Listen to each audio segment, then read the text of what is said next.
Today we will be talking about how to form a school wellness advisory group.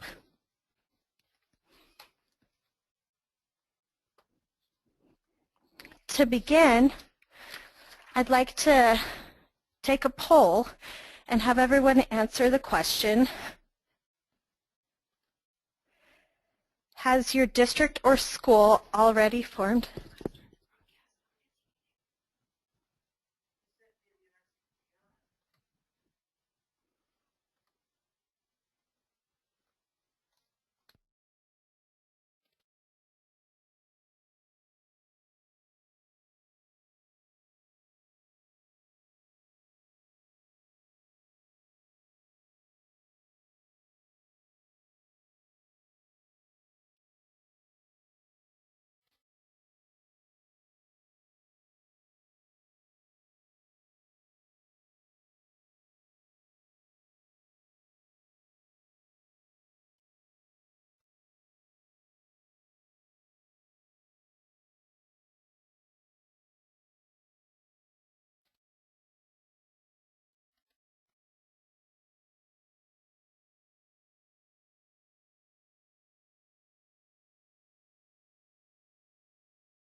Sorry about that. I guess we had technical difficulties, so I'll start over. So I'm Cindy Rainston, a registered dietitian with the Nevada Department of Agriculture, Food and Nutrition Division, and today we're going to be talking about how to form a school wellness advisory group. And to begin, if you would answer this poll question, have you already formed your school wellness advisory group?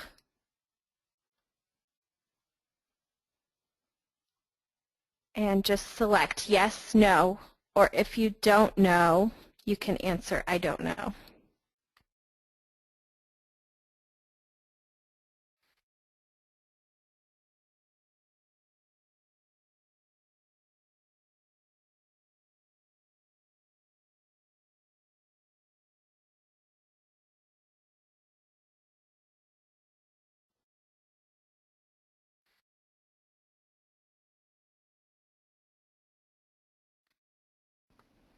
Okay, so it looks like we have 60% of people said yes, they already formed their advisory group. 30% said no, and 10% said they didn't know. So thank you for doing that. And it's great to see that the majority of people have already formed their group, so hopefully you will still find some of this information helpful as we move forward through this webinar.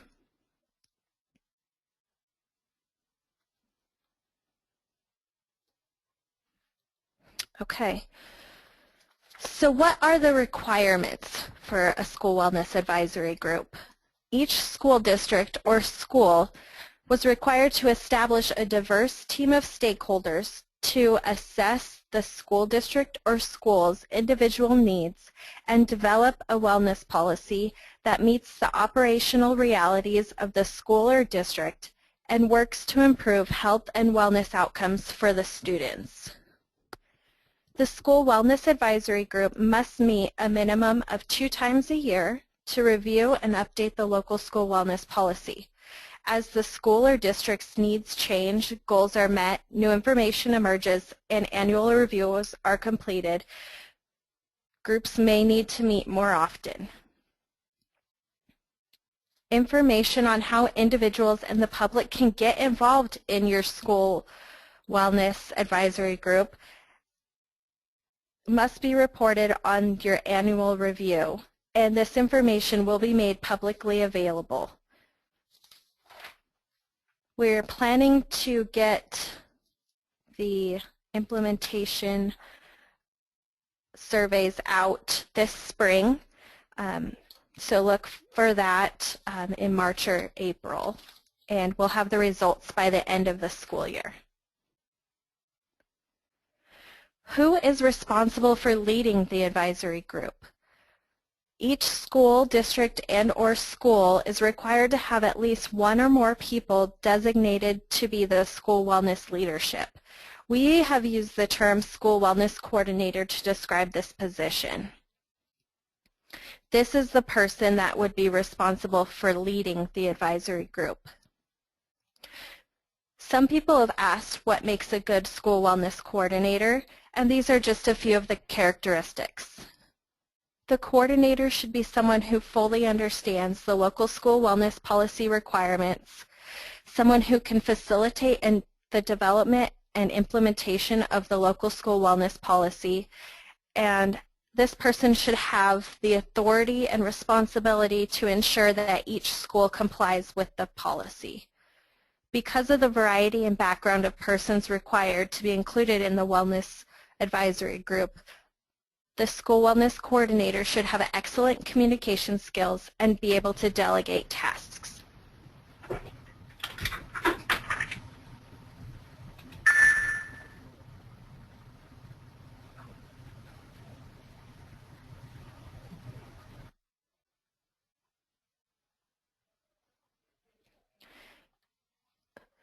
We would like to make it clear that this position should not require a large time commitment from the coordinator, but the time requirement will vary between schools and districts dependent on ongoing events and activities.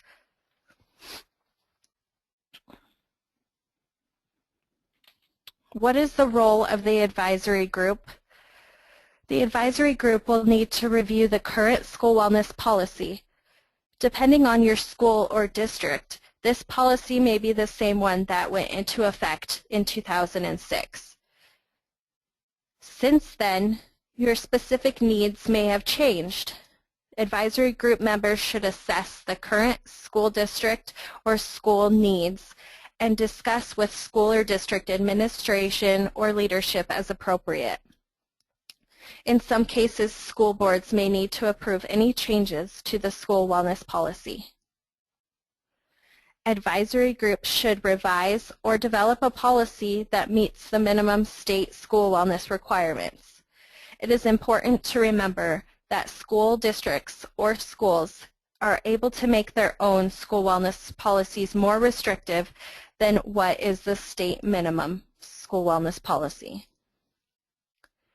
Finally, it's important for the advisory group to support school wellness and encourage school and community events that help your school or district work toward improving health and wellness outcomes for school children. There may be ongoing events or activities that the advisory group members can become involved in, or the advisory group may have the opportunity to plan new events or activities in your school community.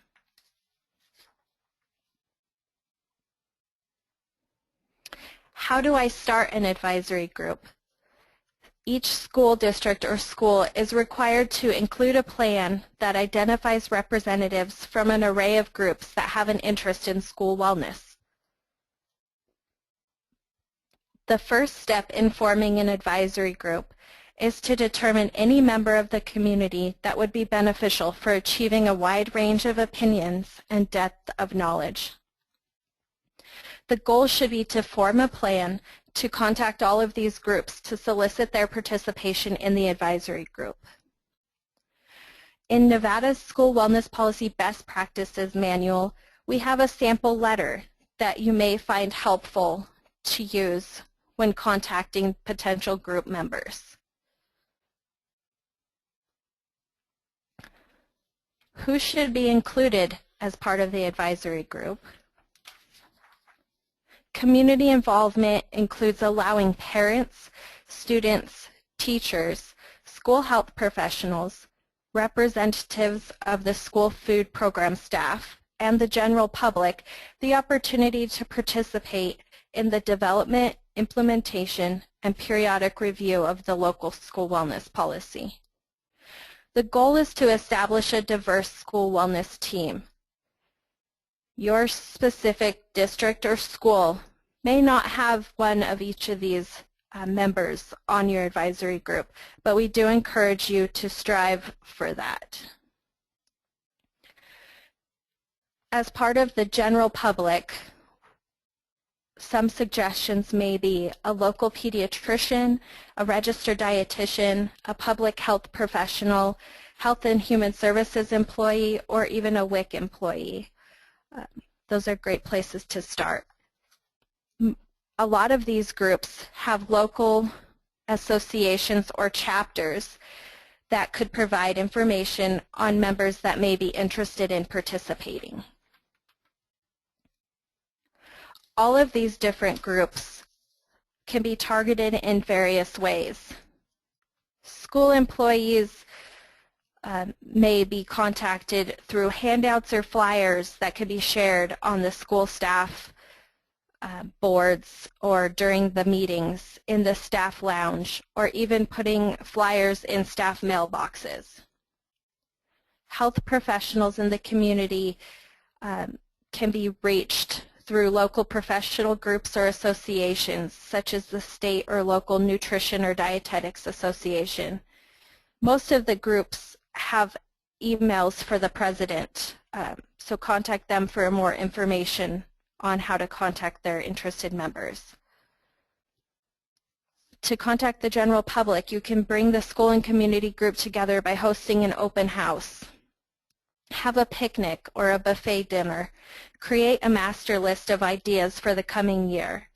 Leaders can share ideas for the local school wellness policy and encourage interested persons to continue participating with the advisory group to assist with the school wellness policy review, development, and implementation. To find interested students, you can write an article for the school newspaper, give an announcement or a public service announcement for the school radio, or speak at an assembly about getting involved. To find parents, you can send students home with handouts summarizing the advisory group's mission in creating, implementing, and updating the local school wellness policy. The PTA or similar organizations can be used to solicit participation for the advisory group.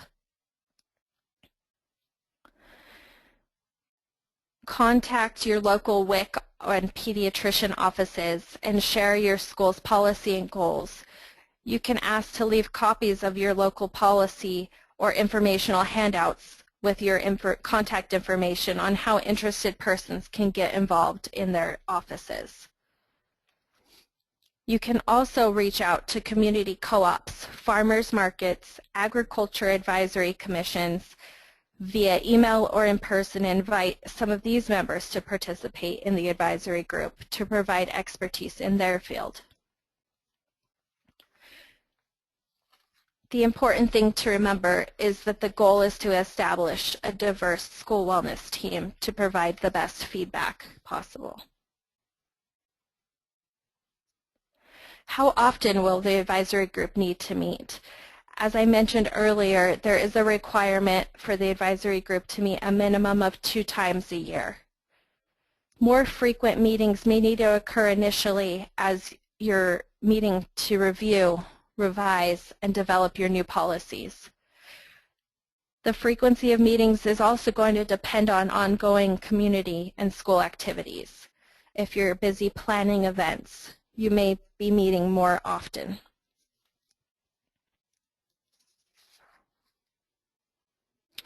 How to encourage strong participation in your advisory group.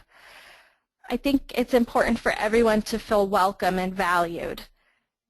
It's important to remember that everyone's here for the same reason, to provide students with a healthy school environment. You can use social media, existing email lists, or even automated voice messages to contact your current members and keep them coming back. You can also send reminders about meetings ahead of time. Everyone's busy, and it's always nice to get a reminder of the meeting time or date. Okay, we'd like to do another poll now. And we'd like to see how many of you have read Nevada School Wellness Best Practice Manual. If you can answer that question, please.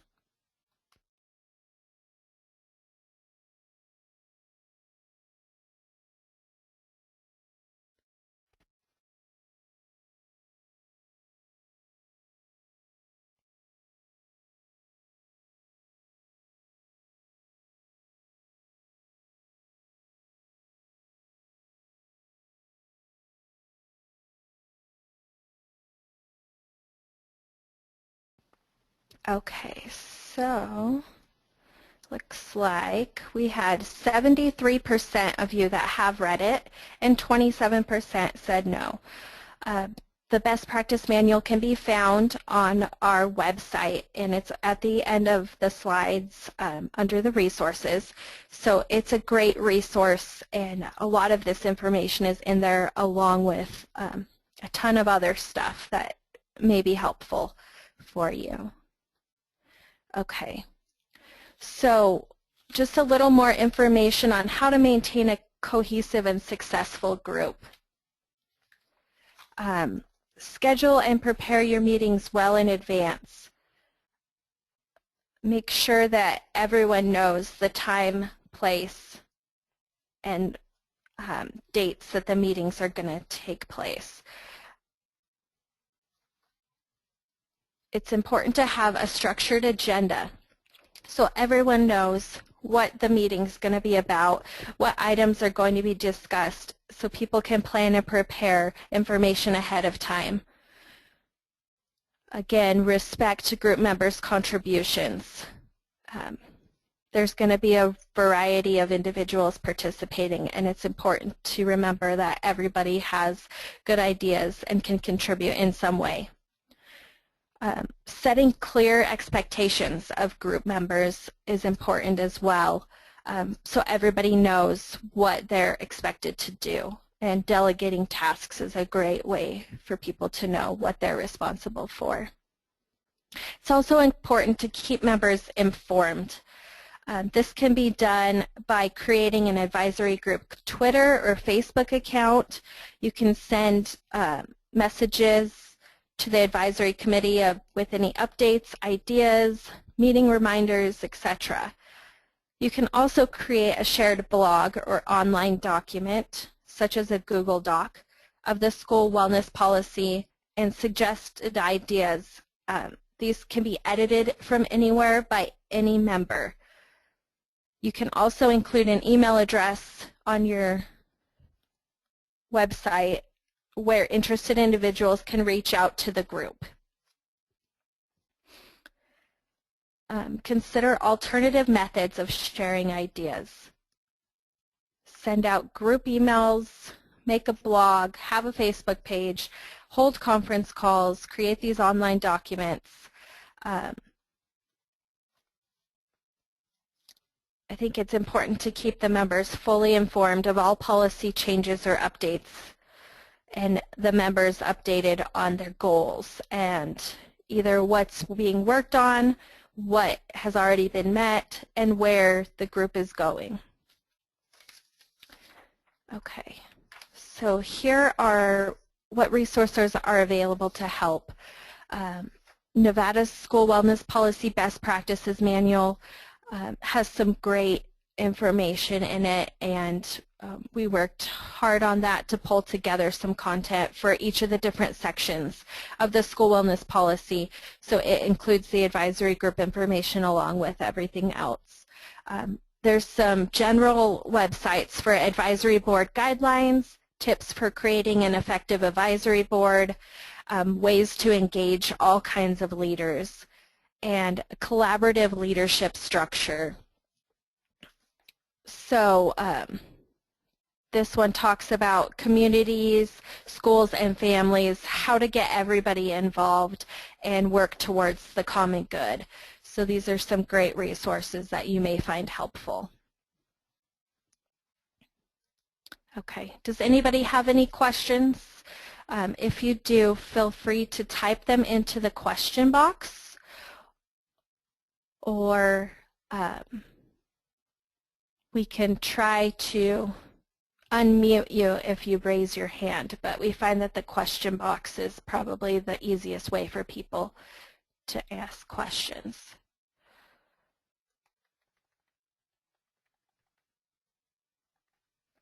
Okay, so Jody Martinez asked, how do you find YouTube recordings of past webinars? And that's a great question. They are all on our YouTube channel, and it's Nevada Agriculture. If you go to YouTube and search, and all of the food and nutrition webinars are part of that. We can also send the link out for everybody to have it.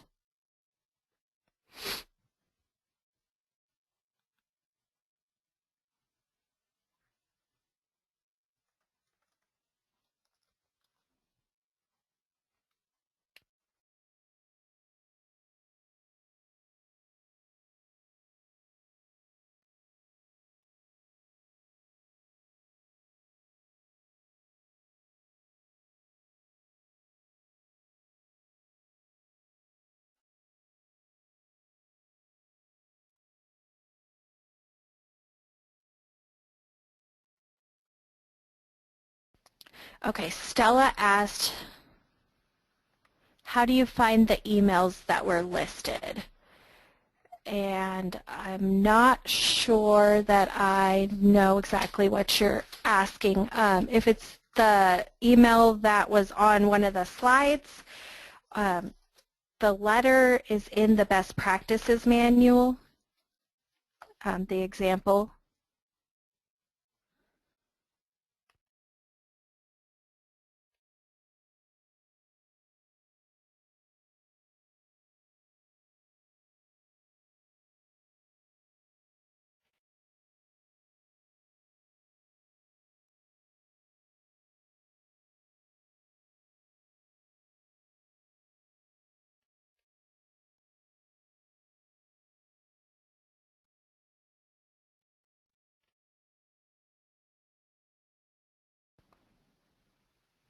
Okay. Are there any other questions? And if I didn't answer your question, feel free to send us an email, and we can respond that way as well.